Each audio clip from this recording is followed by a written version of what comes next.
Hello, everyone. Welcome. We're so happy to have you joining us today for our session to help show students how to use the past to inform the present using NewsBank's historical newspaper archives. My name is Catherine Bergerson. I am the Vice President of Marketing at NewsBank, and I'll be joined today by my colleague, Matt Stewicki. As we get started here, just want to let you know that we are recording this session and we'll send a copy to you along with the presentation and the links that we share today in an email to you tomorrow. You can also download the presentation anytime. It's in our handout section. You might see either a gray bar or a little icon on the side. You can just click there to download the information. So right now, with so many issues in the world, this is just such an incredible opportunity and time to look at how the past informs the present and how you can leverage America's historical newspapers to support discussions, assignments that are relevant to your students, your community, and your district's curriculum. Just quickly, I want to share our agenda for the day. We'll give an overview of the rich collection, what it includes, and what really makes America's historical newspapers unique. We'll show you how to search in order to really pinpoint the information that you're looking for and relevant to your area of interest. We'll share ideas about how to build visibility for the resource, including ideas of how to connect with teachers or students or perhaps your own assignments. We have time for questions and answers, so please feel free to use the question box at any time to submit. We'll pause throughout the presentation. We'll try to do our best to get to all of them. If we can't, we commit to getting back to you in the very near future. So just a brief background on NewsBank. We're a leading news and information provider to research institutions and libraries. We are proud to share that this year is our 50th anniversary as a company. We aggregate news sources from around the world, bringing you, your teachers and students, credible, vetted, global news and information, many of which are unique to NewsBank, and all are available 24 hours a day, 7 days a week from any device. With that, the reason we're all here, I'd like to turn it over to my colleague, Matt Stewicki. He's the Vice President for K-12 schools and community colleges to walk us through the resource. Hi, Matt. Hi, Catherine, and thank you so much. I appreciate the gracious introduction and want to thank everyone for joining us today. Today is the third of a group of 4 webinars that we're doing on our Core 4 resources. These Core 4 resources are a set of databases that are designed to help support the curriculum across the board, every subject area, every grade level, with news and media content from around the world, as well as domestically and locally, literally all age levels from age-appropriate content all the way through to high schools. And many of these resources are even used heavily in the colleges and universities. Today, we're going to look at our America's historical newspapers. And with that, we can get going.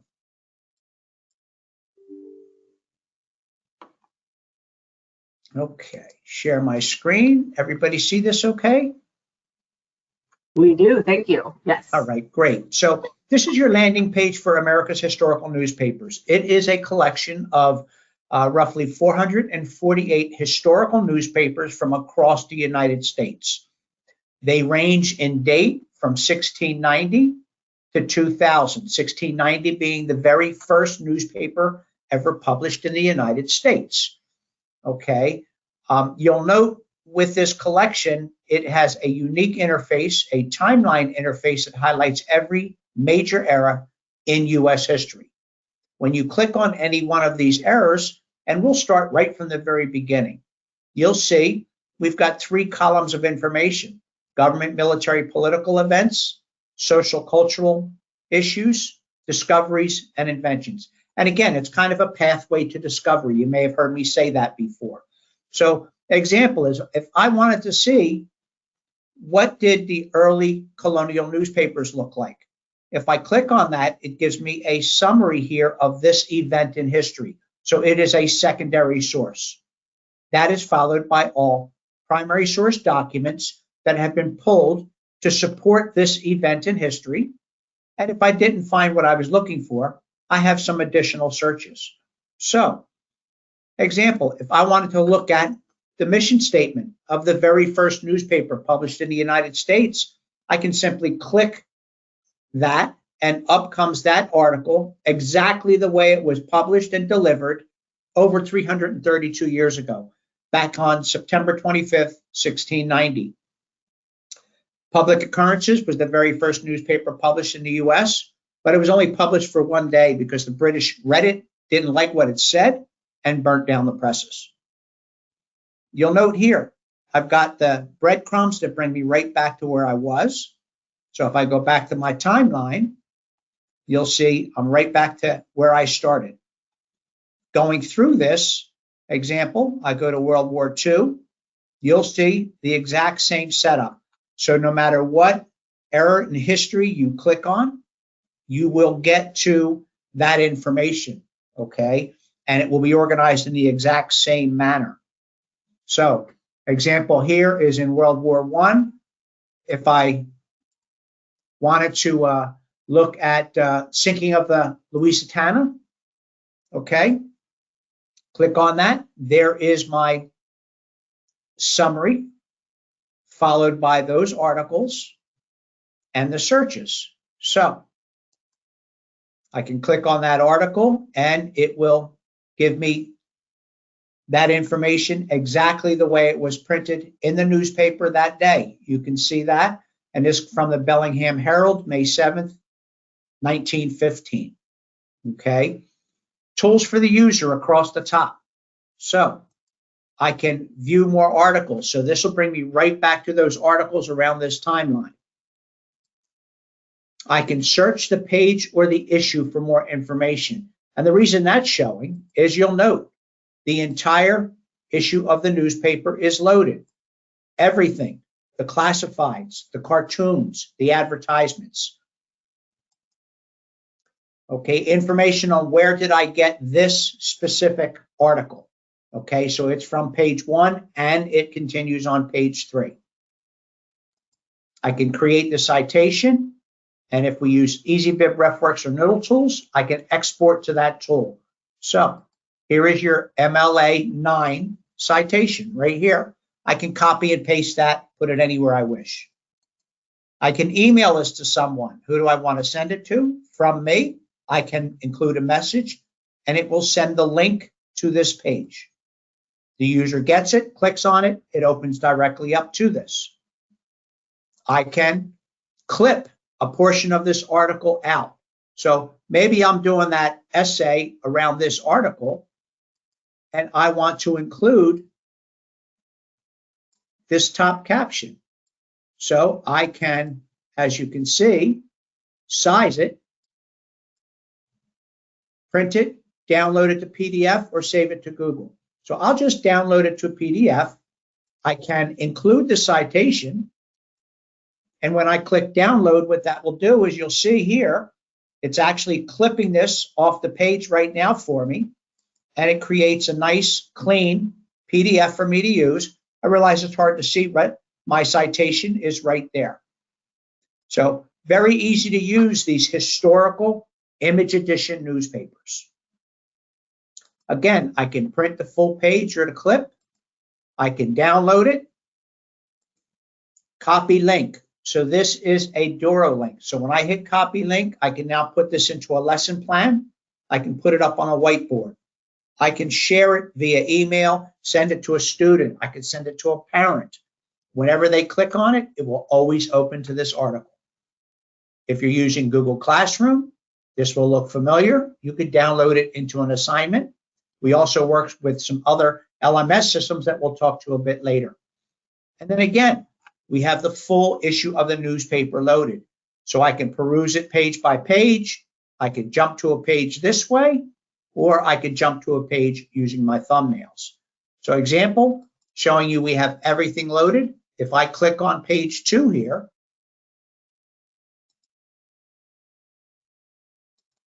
there we go. You'll see it's going to load that page from this newspaper, and it has everything, the advertisements and so on. So it's great fun to really just play with the timeline and everything and the newspapers in here. Now, maybe I didn't find what I was looking for here. That's the reason we have these searches down here. So let's search for her victims and survivors. So when I click that, you'll note what it does is it gives me a set of results in here, very, very targeted, just 17 results because we're honing in on this specific topic, okay? If you use any of our other resources, these filters down the side look very familiar and allow you to filter by date. You can see here, we've got a date filter set right here. We can, source type is always newspapers in this application. We can look at maybe different titles, maybe different locations, depending on how the results kick back. And then this is mainly English, but we do have some Spanish in here as well. And you'll note when you click on any one of these now,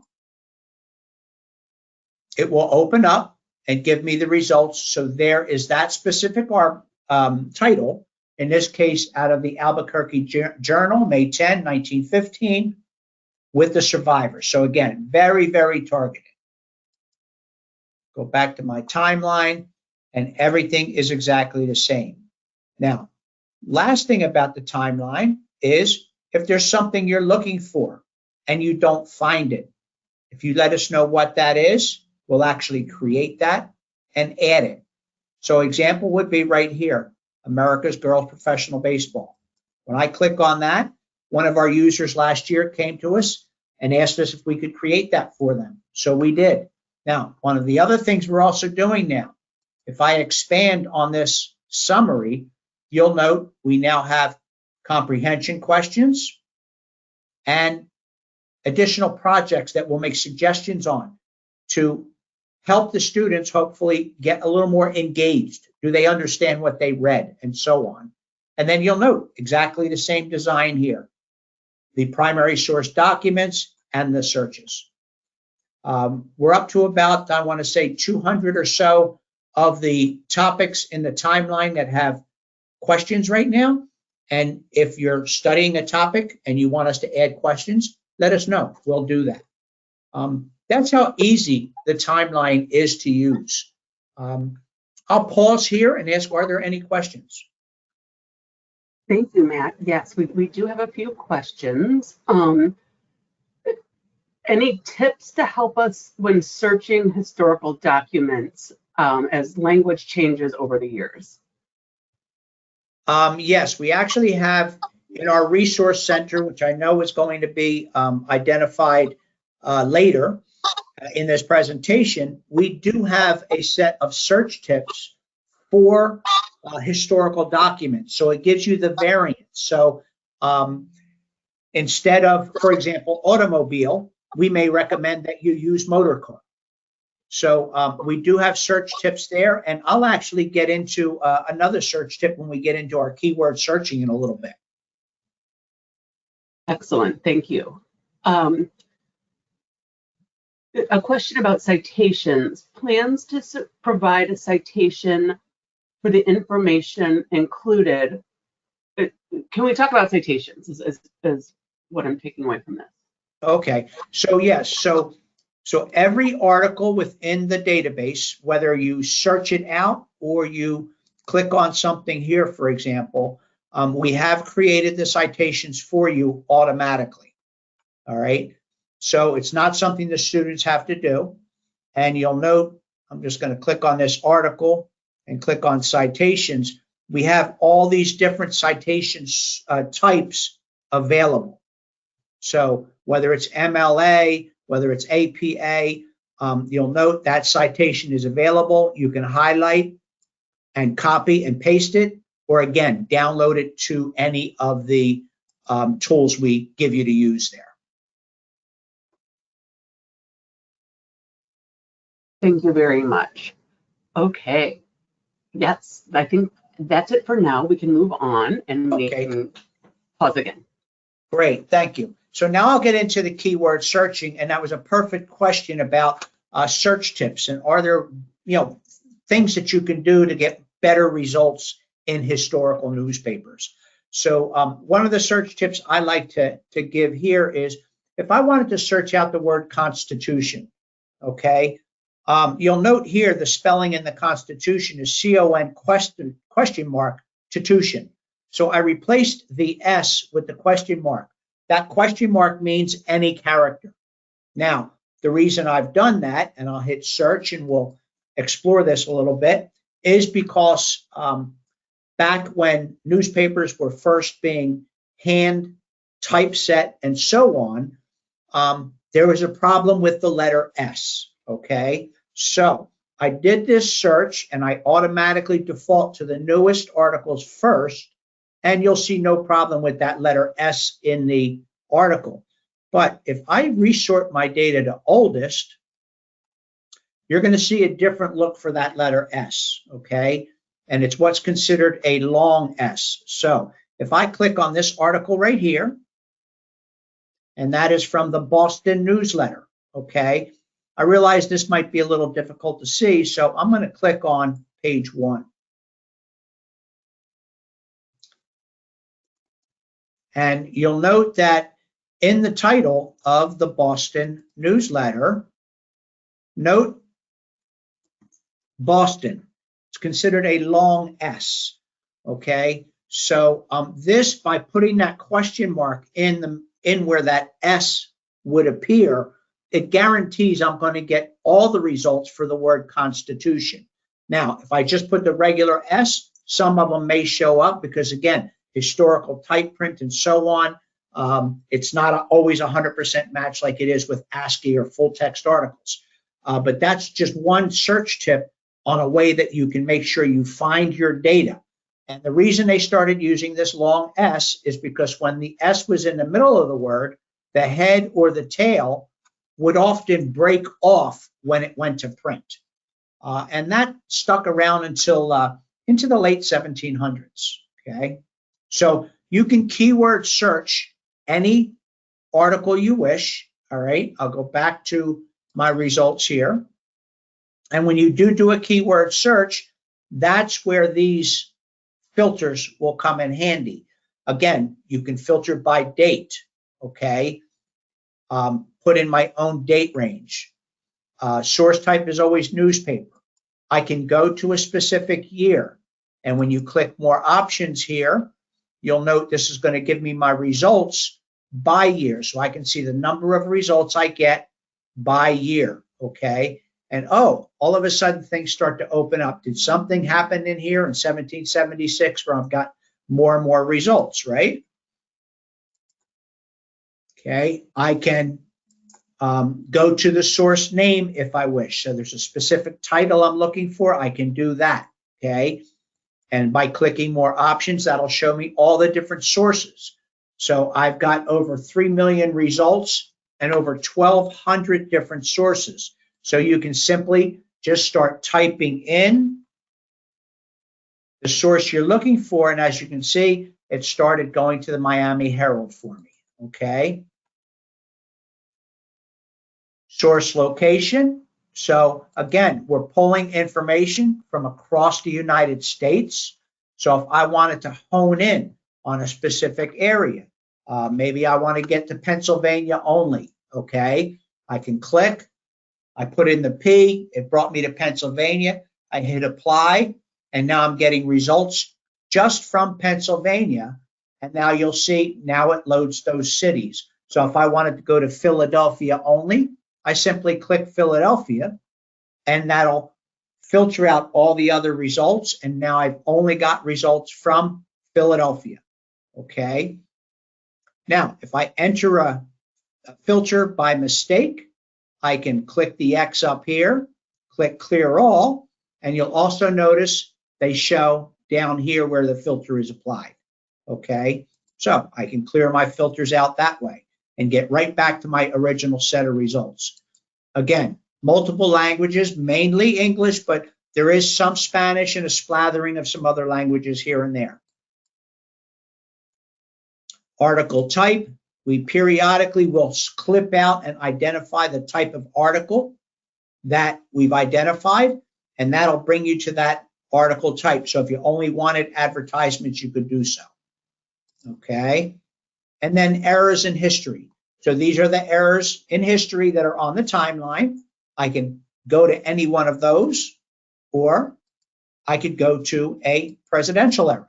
So I'll click more options, and example here, if I wanted to go just to George Washington, do that, hit apply. So now I've gone just to that set of dates. So basically 1789 to 1797. So easy to apply and use these filters to get down to the information you want. And now that I've got this set, you can see I've got a little timeline here, little slider. What happened here? So you could click on that and just get that date. So very easy to hone in on what you're getting when you do your keyword searching. Questions on the keyword searching? A related question, Matt, is how do I find a list of all the newspapers in the database? Is that an option? Okay, what you would want to do, there's nothing available on the site here, but if you request that from your account executive or our customer service, we can get that for you. You can also go up here where it says share feedback, click on that and make the request right there, and that will come to us, and we can send you a title list. Excellent, thank you. Okay, well, thank you for those questions. And please, again, if you have other questions, feel free to submit them and we'll do our best to get to all of them and stay within our time of 30 to 45 minutes. Matt, thank you. So now that we know how to pinpoint the information in this resource, I'd like to share with you our top 5 ways to engage teachers, students, faculty, other district members into America's historical newspapers. These are ready to use and they are in the handout section. So again, I will remind you, either you might see a gray bar that says handouts and you can download it there, or there might be an icon to click and then just download it, and all this information is there for you.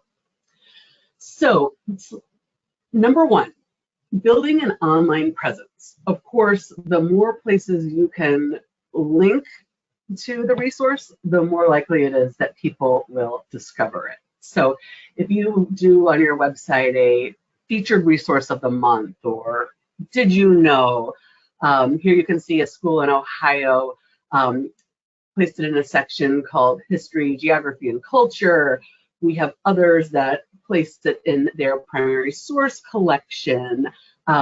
York High School in Illinois made an entire section with all of their NewsBank resources as their primary sources in history section. So lots of ideas there. We have graphics and write-ups that you can use, or you can make them your own. Number 2, scavenger hunts. This really gets students right into the resource. You can download or share the link. You can print it out or share the link, and students get right into the database. They can start searching and learn how to really navigate the resource. And this has been very popular as an introduction activity. Number 3 are LMS integrations. I don't know if everyone knows, but we do integrate with Discovery Service and learning management systems like Blackboard and Canvas. We have web pages with PDF instructions, video instructions to make it easy for you to add articles to your assignments. For example, if you're focusing on a very local issue to compare how local school board elections were covered 50 years ago versus today, you can pull a few articles, link them right into the assignments, and students can compare and contrast how issues have changed, how they've stayed the same over time, how has the makeup of candidates changed, or have issues shifted. So to take a national example, the Great Depression, how was it covered perhaps? So perspectives from around the United States. How was it covered in New York, Boston, San Francisco versus smaller cities, perhaps your own town? So our step-by-step guides help you integrate the links and articles into your LMS. Number 4, video use. Videos are the #1 way to engage people. So we've created some brief overview videos about how to use America's historical newspapers. Feel free to add this to your website. Add the link to your website, either via the resource or if you have a YouTube page or on social media. You could always send it out in a newsletter to remind your colleagues or students who might need a quick refresher on the resource. So it just keeps it top of mind. And actually this, along with the scavenger hunt, makes a really good pair for newsletters, we've heard. Number 4, hosting a hands-on training. So we offer complimentary training sessions for our customers. So gather up a group and Matt's team will be happy to show you how to use the resource, and we'll really customize it to best fit your needs. Or even, we are sending this presentation to you, we'll send the recording. You can use that as a way to help train others. Send it out, share it. We hope that that you find this information beneficial and that you will share it with others. So whether it's a formal training or informal by sharing this webinar, we recommend that. And again, if you have a team that is either new or would like a refresher, Matt and his team are happy to customize a training session for you. I've got a couple bonus ideas to learn from other librarians on social media. So social media, and I mentioned newsletters, are a great way to, again, keep the resource top of mind. So here's just a few examples of how schools made kind of a fun social media post about how they use America's historical newspapers with their students. Also, learning from librarians, that's one of my favorites, is to get tips from how others are using it. And we have some great videos. The first, Developing Critical Users of Information. It is from Elizabeth Alexander, and she's a librarian from Bishop Gorman Catholic School in Texas. And she talks about how she uses Access World News and America's historical newspapers to develop critical users of information, which is something that I know that we're also invested in right now.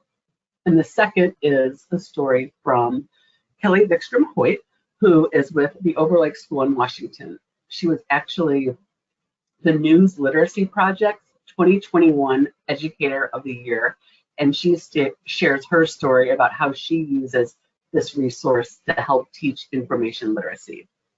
So I think you'll really relate to these two librarians and their comments and how they've incorporated these resources with their students and found success. So you can find all of these resources and more, as Matt mentioned, in our Marketing and Resource Center. It's at newsbank.com, and if you download the presentation, you can link right to it. All of this information is there. We've got the graphics, we've got the text. You can see, the guide to historical variants. It's a little small on your screen right now, but that is how you can find that information for keyword searching and how to, motor car versus automobile versus many different variables that might exist. So those are all there in our Marketing and Resource Center that I hope that you will find valuable. And I also encourage you, if you aren't the person in charge of communications necessarily, please forward this page to whomever is in charge, and perhaps they will find some information and nuggets that they would like to share out in future communications. So those are my top 5 strategies and some bonus ideas and videos. And again, if you want to download the presentation, the links are all there. Maybe make it very easy for you. And if you have any trouble downloading it, shoot me an email and I'll send it over to you. Today in our presentation is just one step in our commitment to working with you. Please know that, again, we've got the customized complimentary training sessions for our customers. links to our resource center, marketing resource center for schools, those videos from newsbank.com, LMS Discovery Service Integrations. Please let us know if we can help in that way, or if you have any customer service concerns or technology concerns, please do reach out to us.